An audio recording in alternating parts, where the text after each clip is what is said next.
આજની મારી રચના છે ડિવાઈડર. બે ધબકતા જીવ કેવા ગતિમાન હતા. રસ્તા હતા એક જ, પણ અંતર આડેદાન હતા.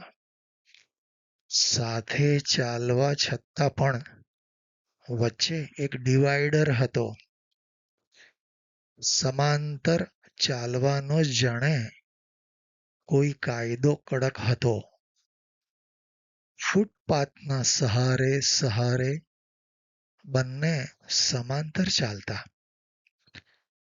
ફૂટપાથના સહારે સહારે બંને સમાંતર ચાલતા.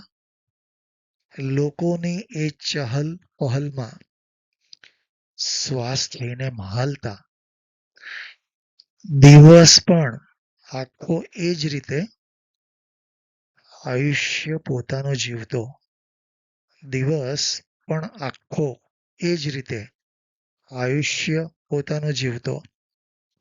સૂર્યોદયથી સૂર્યાસ્ત સુધીનો એનો સમય પણ વીતતો.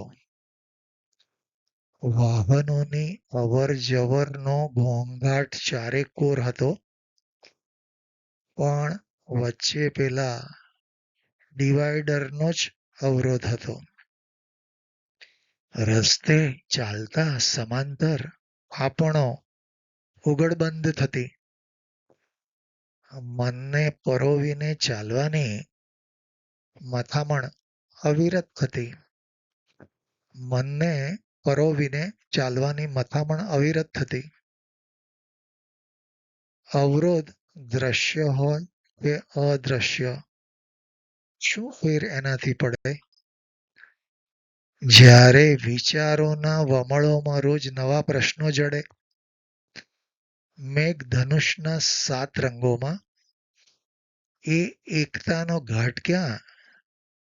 ખોવાયેલા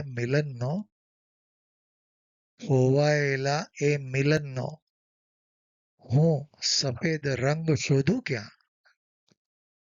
ધબકતા જીવો ફૂટપાથ પર આજેય કેવા મૂંઝાય છે. ધબકતા જીવો ફૂટપાથ પર આજેય કેવા મૂંઝાય છે. સંબંધો બાંધવા કાજે કોને શોધવા એ જાય છે. અંતર વલોવે આ હૃદયને ને જીવ મારો મૂંઝાય છે. અંતર વલોવે આ હૃદયને ને જીવ મારો મૂંઝાય છે. આ આડો ઉભેલો ડિવાઈડર કોને મટાડાય કેવી રીતે? આ આડો ઉભેલો ડિવાઈડર કોને મટાડાય કેવી રીતે? મિત્રો, આજની મારી આ રચના જો તમને ગમી હોય તો જરૂરથી લાઈક કરશો અને સબસ્ક્રાઈબ કરશો.